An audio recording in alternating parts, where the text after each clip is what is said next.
高级的这种利己文明，它不是说人人都是敌对的状态，是自私的状态。相反，是大家会有一个共同的目标，然后非常开心的每天去奋斗，然后去完善这个整个的社会的模式。就是你们觉得这样的文明好吗？你是上帝吗？凭什么制定这么一个规则给每个人来评分？我觉得真正的它那个评分是在的，它会有宇宙银行，它有一个更高维度的机制存在，但并不是由世俗意义上的某一个体制来设定评分。黑镜不是有一期就是演这个未来的社会嘛？你每个人都活得非常的精致，像广告，但是最后那个女主角一步一步像走向了毁灭的感觉。其实那个就有点类似于利己主义的文明的点，就在于它实际上是逼着你每个人必须成为高分的人，你才能拥有更好的、更高级的、更奢华的生活。其实我们想一想，为什么要去虚伪的活着呢？这个广告其实是一个可怕的东西，它是在给我们灌输一个观念，就是你应该活成这个样子，然后你也就直接的接受了他的这个观念，这个动机先建立了，然后他就会为了实现这个目标，虚伪也好啊，怎么样也好，然后那是他一步一步的操作方法，因为他想达到那个广告当中那个理想生活，他这个拍的挺好的，反复去强调那个广告那个状态。这个为什么说是利己主义的一个体现呢？因为利己主义，如果你想识破利己主义的陷阱，你就要注意所有的广告都是利己主义者的骗局。为什么要有广告啊？其实广告就是一个最洗脑的东西，它是渗透到你的生活当中，然后你不会对它有一种戒备心。你觉得广告能骗我什么，或者说能伤害到我什么呢？实际上我们每个人首先被伤害的都是广告。因为就像刚才回到肯说的那个话题，谁制定的这个规则？为什么我要按照你说的那种标准去生活去追求？其实还是得回到这个广告身上，因为广告是一个病态的东西，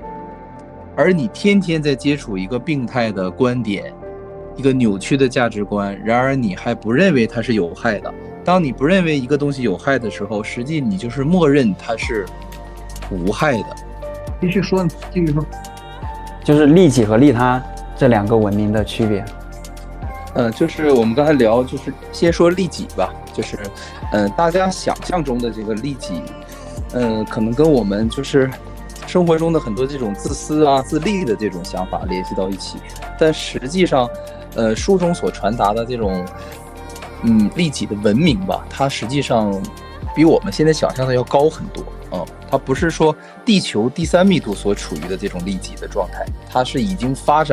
往上发展了很长时间，然后高了好几个层次，所以说它的那种精致程度是超乎我们想象的。因为所谓的利己实际上就是制定规则你要按照我的这种游戏规则去使用这个就比如说我之前说，就类似于这个咱们现在地球上最成功的这个品牌科技企业苹果公司，它就是我制定所有的标准和游戏规则，你要用我的产品，你会觉得非常方便，非常的好，但是它有很强的排他性，不兼容其他的品牌平台所有的这些生态的这些就是比如说你耳机手机平板这个笔记本电脑，你要想互传的很方便连接的很方便，你必须使用我本品牌的，甚至它连一个接口可能都不让你这个别的品牌去兼容。但是最近不是欧洲那个对吧，强迫它是这个必须得兼容嘛，用 Type C 的所以其实大家就可以想象一下高级的这种利己文明，它不是说人人都是敌对的状态，是自私的状态。相反，是大家会有一个共同的目标，然后非常开心的每天去奋斗，然后去完善这个整个的社会的模式就是你们觉得这样的文明好吗？它这个文明厉害的地方就是你不会觉得是被迫的。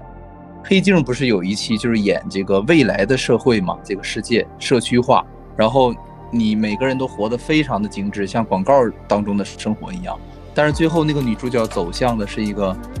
就是一步一步，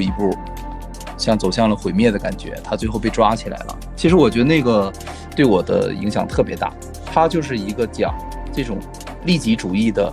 最后阶段，其实就是那种感觉的，就人与人之间更多的是利益。因为利益我才会对你笑，因为利益我们才走到一起，在一个公司里去工作。因为我要去升级我的生活，我要去更高级的社区，所以我要去攒很多钱，我需要一份工作。就是其实跟我们现在的社会模式有一点像，稍微有点像，但不完全一样。那个可能更极致一些，因为我不知道你们记不记得黑镜有一期他们是用那个手机可以互相打分的，你们记不记得？就每个人都有一个分，然后只要你让我不高兴，我就可以给你一个低分，然后就会久而久之你的平均分就会降低。但是这个平均分会决定了你的身份，比如说你到一个什么高级社区，你的分必须在多少多少以上，你要以一个什么工作，或者你乘坐飞机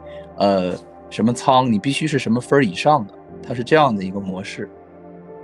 其实那个就有点类似于利己主义的文明的感觉的点，就在于它实际上是逼着你每个人必须成为高分的人，你才能，这是一个必然条件哈，你才能拥有更好的、更高级的、更奢华的生活。这个里面的也有一个诡异的点，不知道你们感没感觉到，就是每个人都非常努力，每个人都非常的拼。这个你是不是稍微有点影射到你现在的这个社会感觉当中？就是其实到最后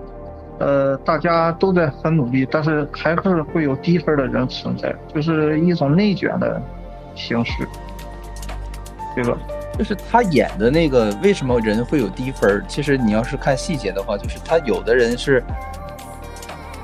想得很好，我今天出门我要保持微笑，我要对每个人都非常 nice， 然后我要打高分。然后这个女的她有一个非常就是我现在看来是非常可悲的一个行为，也是很多人想不明白的一个点，就是她拼命的去讨好别人，给别人打高分。这个我记得很清楚，她不停的去给别人打高分，因为她想获得别人的一个目的性太强了。我觉得我是这样想的，你说凭什么是哪一个体制哪一个系统来规定来设定了这个评分的机制？你是上帝吗？你是造物主吗？你凭什么来制定这么一个规则给每个人来评分，给每个人来排名？除非我觉得真正的它那个评分是在的，它会有宇宙银行，它真正它有一个更高维度的那个机制存在，但并不是由世俗意义上的某一个那个体制来设定评分。那如果我活在那样的社会当中，我会选择脱离那种体制。你爱给我评多少分评多少分，我按照我自己的那个三观的那种标准来活。我大不了我不乘坐什么鸟飞机了，我自己开车。我懂你的意思，因为他这个电视剧后来的整个的剧情走向就是你说的这种。后来这个女的就是会变得一切都不是我预想的那样，那么我就开始破罐子破摔，我就无所谓了，我放开了。最后她就是进监狱了嘛，因为她一系列的这个操作，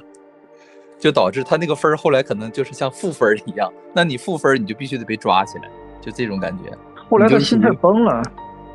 啊？你说什么？我说后来她的这个心态都崩了，主动就刻意给别人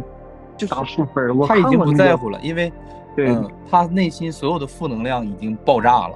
他积压了那么多年的负面能量。这就是一个探讨人性的问题。对，反正我可能今天我想聊的就是跟这个你们说到利己主义嘛，我就想到了黑镜的那一集，然后他又跟这个利己主义的这种社会的发展方向非常的接近，然后我特别有感触，我的感触很深，但是我以前没有特别深的去思考过这个为什么会对我影响这么多。然后刚才那个阿健说的，我想到了一个点，就是我综合你俩说的哈，首先是阿健说，这个女的刻意的去讨好别人，你感觉特别的怎么样来着？是特别的虚伪虚伪，对吧？你说到的是虚伪，那其实我们想一想，为什么要去虚伪的活着呢？就是说假装自己，明明他其实可能没有那么美好，但是他要假装自己对每个人都使劲的笑，然后想获得别人的好评，他想过得更好的生活。他是有目的的呀，他想得到高分。他的目的就是想，我得高分的目的也是为了进入更好的生活，像广告一般的那种生活状态。其实这里面有好几个线索，都在提示我们这个游戏里边的一些小问题。就是我们先说那个广告吧。其实这个广告是所有的核心的一个，就是和所有问题的一个核心，在我看来，其实跟现在这个社会也非常像。大家不妨思考一下，就是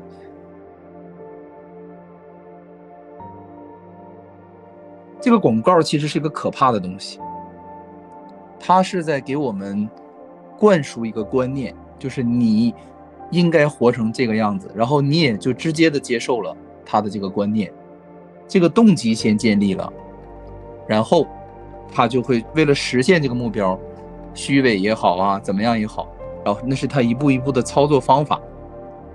因为他想达到那个广告当中那个理想生活，他这个拍的挺好的，反复去强调那个广告那个状态，他在那幻想着。实际上这个为什么说是利己主义的一个体现呢？因为利己主义，如果你想识破利己主义的陷阱，你就要注意所有的广告都是利己主义者的骗局，利己主义这种思想的骗局。因为为什么要有广告啊？广告本身就是利己的，控制这个人的思维，就是宣传，对，宣传某种东西。对，